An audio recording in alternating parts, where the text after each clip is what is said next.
What's up, everybody? This is Charlie from Charisma on Command, and today I want to do a video breakdown of a group interaction. Because the truth is, group interactions are very different than one-on-one, and people tend to struggle more with group interactions. For whatever reason, when you add 3, 4, 5 people into the mix, sometimes you might hesitate. You might fall behind the train of conversation, the topic that people are on, and feel like you don't know how to get in there and start to connect with people. So that's why I wanted to break down a group interaction of one of the most charismatic people, the guys that I love to break down the most, Will Smith.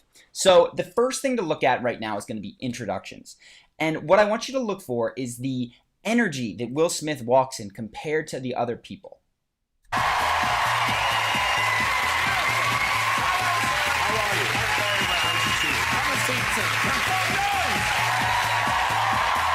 Fine, cordial, walk to the couch, nothing special. He always likes my fire, it's Gary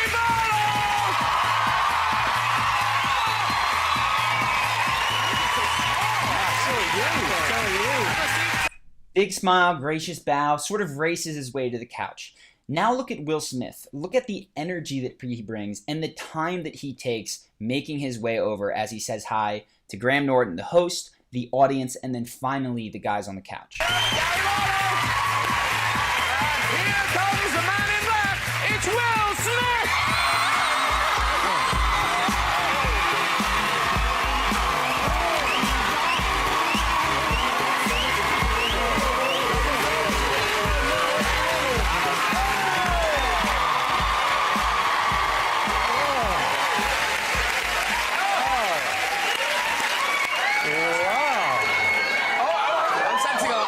Excitement in the room.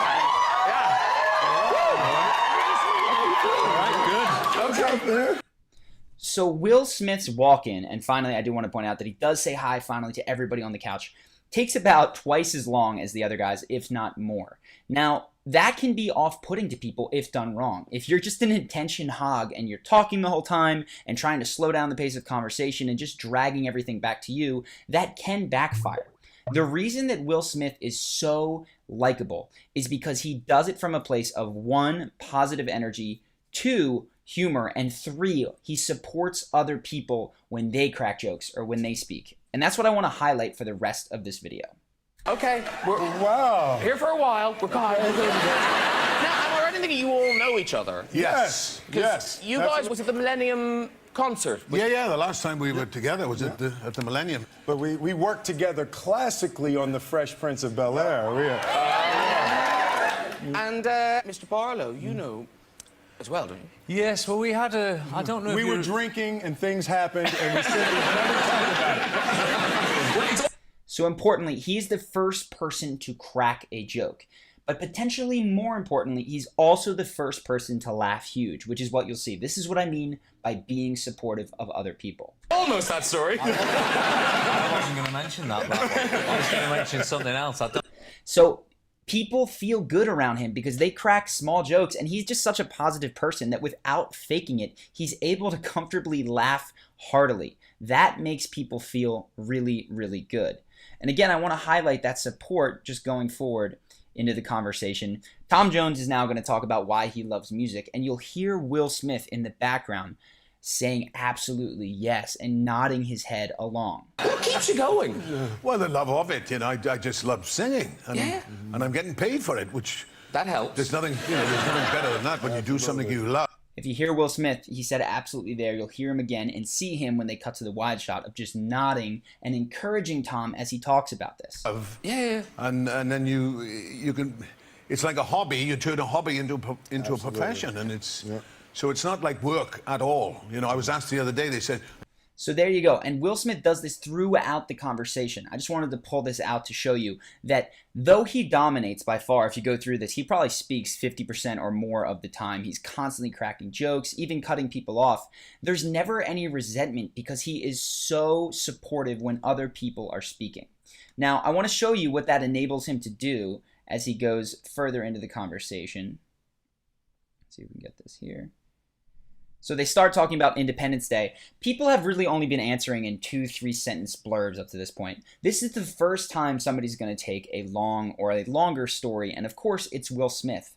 But you'll notice that people are completely focused on him because he hasn't been dominating the attention in sort of a tyrannical way. He's been doing it by spreading the love, making other people feel funny and heard before he goes ahead and really does wind up dominating most of the conversational time. They took it all to a different level. Yes.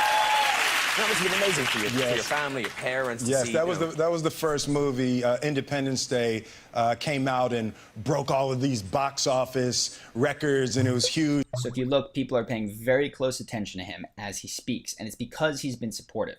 Now, he's about to tell a story, and this is a huge, very important thing. When a lot of people go to tell stories in group conversations, they try to rush them in there. And because people aren't paying extremely close attention, they rush through to their climax and then look around, and it didn't hit like they wanted to. Notably, Will Smith first captures the attention of his audience by being supportive, funny, and positive. And now when he's telling a story, he can do it much more slowly to make it really impactful and all the more. And I remember that Monday morning, I was in Los Angeles and my family was in Philadelphia. So, you know, it was 6 a.m. in Philadelphia and 3 a.m. in Los Angeles. And my father calls me, you know, hey, hello. And he said, man, you see these numbers? I said, yeah, it's 3 o'clock in the morning. I didn't say anything. He said, man, remember when I told you there's no such thing as luck? I was like, yeah, Dad. Remember when I told you there's no such thing as luck? It's only what you make. Dad, yes, I remember. Remember when I told you you put your mind to it? It ain't no luck. It's what you create. I said, yeah, Dad, I remember. He said, man, that's bullshit. You the luckiest motherfucker. So hopefully you caught there that he slows down on that beat 3 times as he's telling the story, right? He doesn't rush through it. If he did, it would not be as impactful. What I want you to pay attention to, I'm going to go through this one more time, is how he splits his attention between the people he's telling the story to.